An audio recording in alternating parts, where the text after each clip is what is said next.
students, how are you all? Hope you all are doing very good. Today students, we are going to start our fourth chapter of class 8, which is about conservation of biodiversity. Okay, let's start it. So we see different kinds of plants and animals around us. When we go to park or zoo, we see different types of animals. In a garden also, you find a variety of flowers, trees of different shapes, size and color. Sometimes you see pet animals also, like dog, cat, etc. Some birds also we see, like crow, sparrow, pigeon, etc. in the garden. So if your neighborhood garden can have such a diverse variety of plants and animals, then think what type of variety one can find in the forest. अगर हमारे garden में, जो हमारे neighborhood में garden है, उसी में इतनी diverse variety है plants and animals की, so just think about the variety of plants and animals we will find in the forest. Okay? So forests are home to several kind of plants and animals. Forest यानी कि जो जंगल होते हैं वो काफ़ी different kinds of plants and animals का home है. Number of different type of plants and animals. ठीक है, कितने नंबर और कितने different type के plants and animals होंगे वो depend करता है उस particular region की soil and climatic conditions पे. For example, rainforest. Rainforests are the house of the millions of species of plants and animals. Rainforest millions of species plants and animals की, ठीक है, यहाँ पे मिलती है. रेन फॉरेस्ट आपके लेस देन 6% अर्थ का टोटल लैंड सरफेस कवर करते हैं, but up to 3/4 of all known species of plants and animals live there. यानी कि लैंड का 6% से भी कम एरिया है जो कि रेन फॉरेस्ट के अंडर आता है, लेकिन 3/4 जितने भी 3/4 टोटल स्पीशीज के प्लांट्स एंड एनिमल्स की टोटल स्पीशीज से 3/4 पार्ट इन्हीं रेन फॉरेस्ट में फाउंड किया जाता है, because rain forest are the region where a diverse and a million of species of plants and animals are found there. Next we have biodiversity. The existence of a diverse variety of plants and animal and other living form is known as biodiversity. ठीक है, so एक diverse variety of plants and animals का या other living forms का जो existence होता है उसे कहा जाता है biodiversity. अब biodiversity हमारे across the earth evenly distributed नहीं है. कुछ areas higher हैं, कुछ आपके lower हैं in biodiversity. डिपेंडिंग उनके साइज एंड उस रीजन के साइज एंड क्लाइमेटिक कंडीशंस के ऊपर डिपेंडेंट है कि कुछ एरिया की बायोडाइवर्सिटी ज़्यादा होती है एंड कुछ की कम होती है. Now let us revise some terms which are related to biodiversity. Number 1, we have species. A species refers to a group or class of animals or plants having certain common and permanent characteristics that clearly distinguish it from other groups. So species क्या है? Species एक group का एक class है animals or plants की जिनमें कुछ common and permanent characteristics होते हैं एंड उन कैरेक्टरिस्टिक्स के बिहाव पर आप उन्हें बहुत ही क्लियरली दूसरे ग्रुप से डिस्टिंग्विश कर सकते हो. Example homo sapien. होमोसैपियन होते हैं आपके ह्यूमन बींग्स. ओके, ये भी एक टाइप ऑफ एनिमल स्पीशीज ही होते हैं. हैबिटेट. हैबिटेट क्या है? It is a place where particular animal live. एक प्लेस जहाँ पे पर्टिकुलर एनिमल रहते हैं उसको हैबिटेट कहा जाता है. नेचर ने हर एक स्पीशीज कैरेक्टर फीचर को क्या इस तरीके के adaptations दिए हैं so that they can live in a particular environment and they can survive over there very easily. For example, elephant and lion. Elephant and lion जो है वो सिटी में नहीं रह सकते, वो केवल जंगल में रह सकते हैं. lion आपके caves में रहते हैं and elephant under the trees रहते हैं. Flora and fauna. So the term flora and fauna related to plants and animal respectively. यानी कि flora means होता है plants and fauna means होता है animal. ओके, न्यूमरस स्पीशीज हैं प्लांट्स की जो कि अपने नेचुरल सराउंडिंग्स यानी कि हैबिटेट में रहती हैं एंड उन्हें क्या कहा जाता है? उस पर्टिकुलर प्लेस का फ्लोरा कहा जाता है. Such as sal, teak, mango, jamun, silver ferns, arjun etcetera. These are the examples of flora, right. Then we have the animal species. जितनी भी एनिमल स्पीशीज होंगी they will constitute the fauna. Okay, and plants and animals जो कि एक particular area में present होते हैं उन्हें उस एरिया का फ्लोरा एंड फौना कहा जाता है. Wild dog, leopard, wolf, cheetal, barking deer, these are the examples of fauna. Okay? Now, deforestation and its causes. So, great variety of plants and animals exist on the earth. जैसे कि हमें पता है कि एक बहुत बड़ी variety of plants and animals है जो कि हमारे earth पे exist करती है and ये काफ़ी essential है किसी भी mankind के well-being and survival के लिए. Today, a major threat for survival of these organisms is deforestation. अब आज के टाइम पे जो एक बहुत बड़ा खतरा है इन ऑर्गेनिज्म के सर्वाइवल के लिए वो है डिफॉरेस्टेशन. ठीक है, and deforestation means what? Cutting down of trees from the forest for the purpose of human being is known as deforestation. ठीक है, ह्यूमन बीइंग के पर्पस के लिए जो ट्रीज को एक बड़े नंबर पे काटा जा रहा है in the forest, that is known as deforestation. अब कुछ रीजंस है डिफॉरेस्टेशन के that have been given below. Number 1, for making houses. घर बनाने के लिए, फैक्ट्रीज बनाने के लिए, सो दैट जो इंक्रीजिंग पॉपुलेशन की इंक्रीजिंग रिक्वायरमेंट है उनको फुलफिल किया जा सके. For this reason also deforestation is being carried out. Next, procuring land, land को प्रोक्योर करना for cultivation so that food grains की रिक्वायरमेंट्स को फुलफिल किया जा सके. This is all the reason. Then making furniture और using wood as a fuel. ठीक है, वुड को एज अ फ्यूल यूज करने के लिए, उसका फर्नीचर बनाने के लिए भी डिफॉरेस्टेशन एक बड़े स्केल पर कंटिन्यूड है. Now consequences of deforestation. अब डिफॉरेस्टेशन के क्या क्या कॉन्सिक्वेंसेज हैं? So due to deforestation, deforestation की वजह से टेम्परेचर एंड जो पोल्यूशन है it is increasing day by day. And इस टेम्परेचर पोल्यूशन के इंक्रीज होने की वजह से जो कार्बन डाइऑक्साइड का लेवल है एटमॉस्फेयर में that is also increasing. Ground water level आपका लोअर होता जा रहा है. डिफॉरेस्टेशन हमारे नेचर के बैलेंस को डिस्टर्ब करता है. And due to continuous cutting off trees, rainfall and जो फर्टिलिटी है सॉइल की it is also getting decreased. Plants need carbon dioxide for the process of photosynthesis. ठीक है, फोटोसिंथेसिस प्रोसेस के लिए प्लांट्स को कार्बन डाइऑक्साइड गैस की requirement होती है. एंड अगर ट्रीज को कॉन्टिन्यूसली कट किया जाता है सो उससे कार्बन डाइऑक्साइड का जो लेवल है वो एटमॉस्फेयर में इंक्रीज हो जाता है, जिससे ग्लोबल वार्मिंग होती है. बिकॉज कार्बन डाइऑक्साइड क्या करता है, सनरेज को ट्रैप कर लेता है and it does not allow the sunrays to escape out in the space. Okay, the increase in temperature and जो टेम्परेचर इंक्रीज हो रहा है ऑन द अर्थ, इससे क्या होता है, वाटर साइकिल डिस्टर्ब होती है एंड रेनफॉल रिड्यूस हो जाता है, जिससे क्या हो सकता है, it may cause drought conditions आ सकती हैं. Then deforestation is a major cause which leads to the change in soil property. Deforestation आपका major cause है जिसकी वजह से soil properties में भी changes आते हैं. Trees की जो roots होती हैं वो soil को binded रखती हैं, but due to deforestation soil की जो top layer है it is removing and जो lower layer है वो expose हो जाती है जो कि hard and rocky होती है. ठीक है, अब इस soil में less humus होता है and it is less fertile. And gradually यानी कि धीरे धीरे फर्टाइल लैंड जो है फिर वो आपकी डेजर्ट में कन्वर्ट होने लगती है and this process is called desertification also. Next we have what, conservation of biodiversity, यानी कि बायोडाइवर्सिटी को कैसे कंजर्व किया जा सकता है. सो इट इज नेसेसरी, ये जरूरी है कि हम बायोडाइवर्सिटी को कंजर्व करें. So we should follow some strategies to save biodiversity.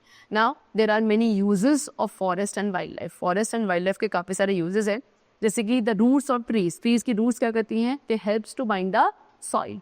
And binding की वजह से we can prevent the top soil from getting eroded by wind and flood water.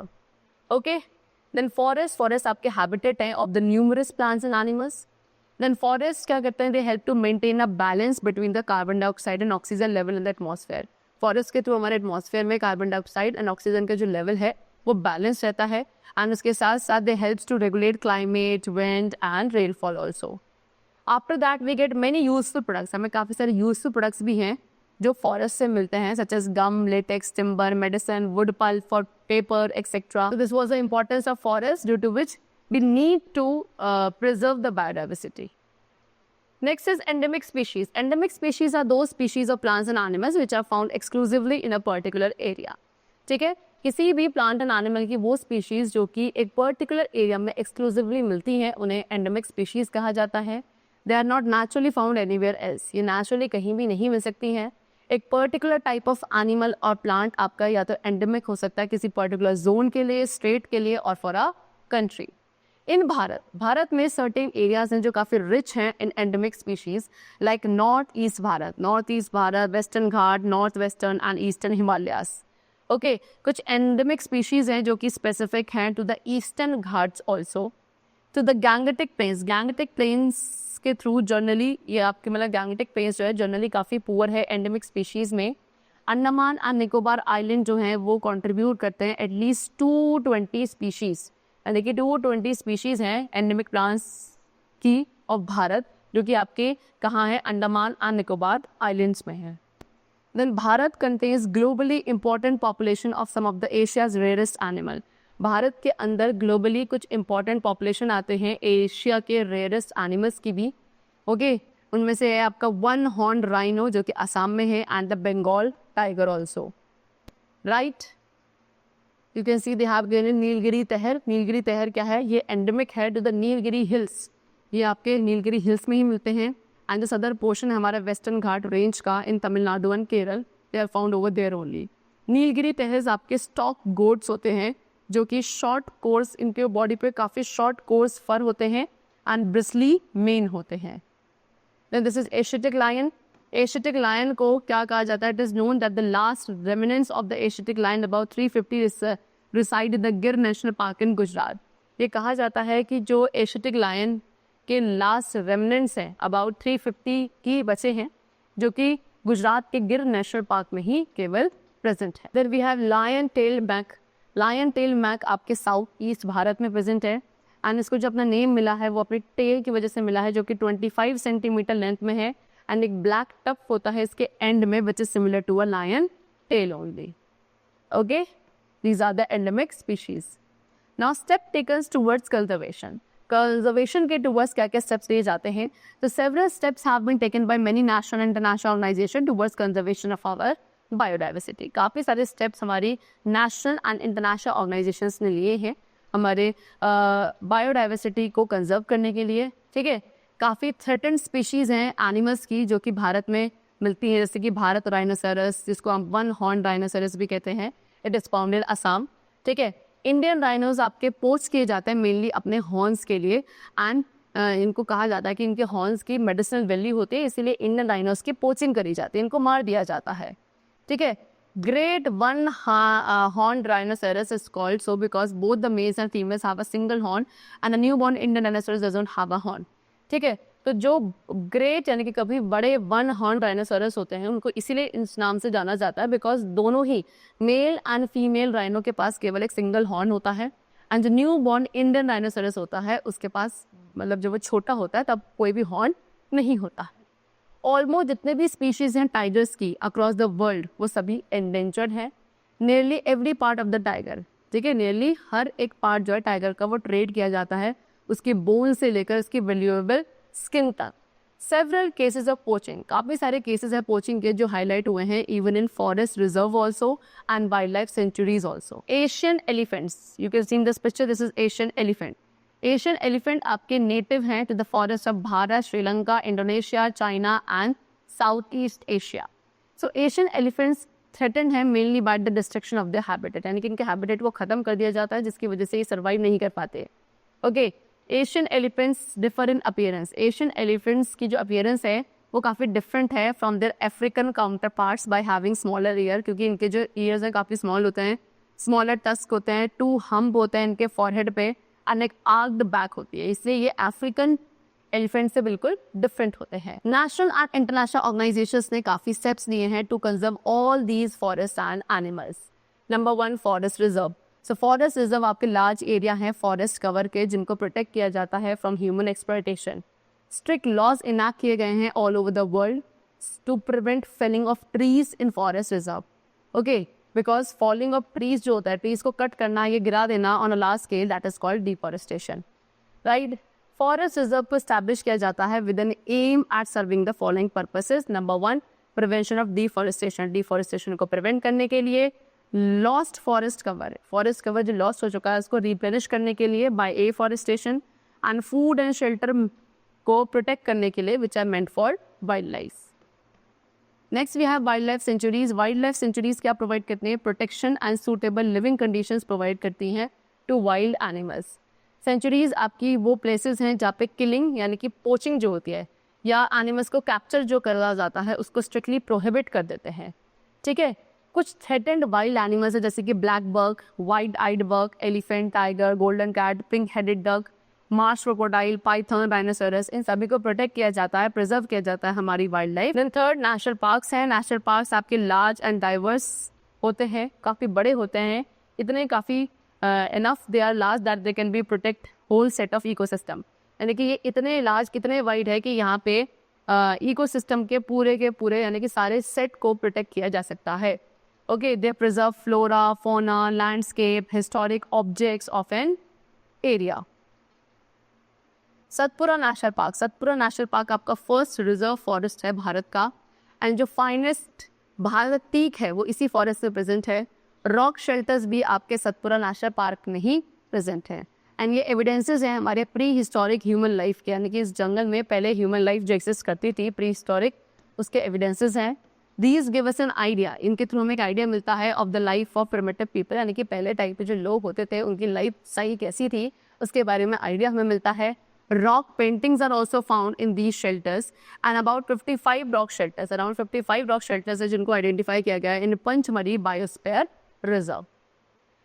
Next is Project Tiger. Project Tiger was launched by the government to protect the tigers in the country. Country में tigers को protect करने के लिए एक programme और एक launch किया गया है. That is Project Tiger only. That is by the government. It has been launched. And the objective of this project was to ensure the survival and maintenance of the tiger population in the country. हमारी country में tiger population के survival and maintenance को ensure करने के लिए ही इस project को का लॉन्च किया गया, या इसका जो ऑब्जेक्टिव है that is to ensure the survival and maintenance of the tiger population in the country. Tiger one of the many species है जो कि स्लोली डिसअपियर हो रहे हैं from our forest. But the Satpura tiger reserve आपका unique है in the sense because यहाँ पे एक सिग्निफिकेंट इंक्रीज देखने को मिल रहा है in the population of tigers. Okay, once upon a time animals like lion, elephant, wild buffaloes and barasingha ये सभी सतपुरा नेशनल पार्क में हुआ करते थे. Okay, animals whose numbers are diminishing to a level that they might face extinction are known as the endangered animals. ऐसे animals जिनका जो number है वो डिमिनिश यानी कि डिक्रीज होता जा रहा है एंड इस लेवल तक डिक्रीज हो रहा है कि इन द फ्यूचर अगर इस तरीके से कंटिन्यू रहा तो इन द फ्यूचर ये एक दिन क्या होंगे, कंप्लीटली डिसअपियर हो जाएंगे from the earth. Okay, they will not exist anymore. Such kind of animals are called endangered animals.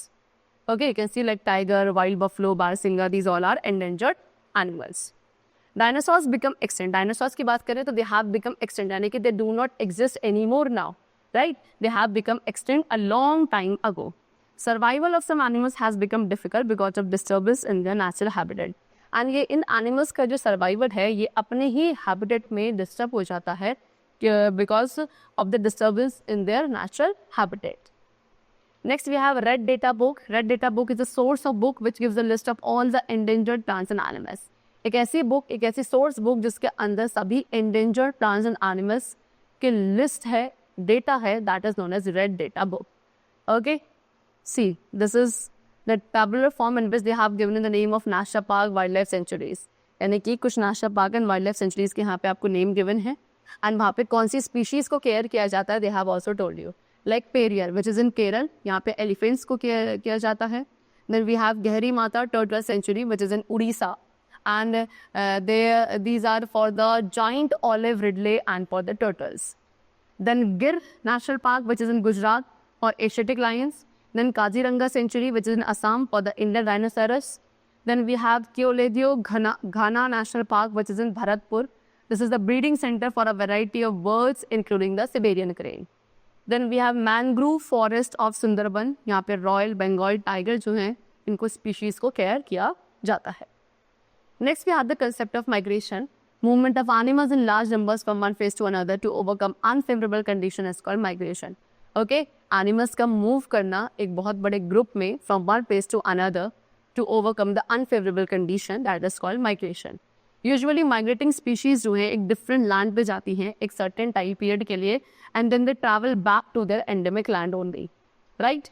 Siberian crane आपका endemic है to Siberia, क्योंकि Siberian cranes जो हैं वो काफ़ी लार्ज डिस्टेंस ट्रैवल करती हैं एंड भारत आती हैं एक बड़े ग्रुप में during the winter season so that they can escape the cold unfavourable conditions of Siberia during that particular time period.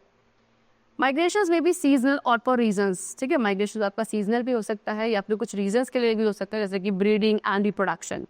Seasonal migrations आपके काफ़ी सारी स्पीशीज़ में देखे जाते हैं of insect, bird, marine mammals and herbivorous mammals. Migrations often provides the migrating species with more favorable conditions of temperature, food and water. So basically migration क्या करता है, ये जितने भी migrating species होती हैं इनको कुछ favorable conditions provide करती हैं of the temperature, food or water so they can survive over that place in a very easy manner. The chapter is completed over here. I hope you all must have understood the chapter very carefully. Let's meet very soon in the next class and then take care and thanks for everyone.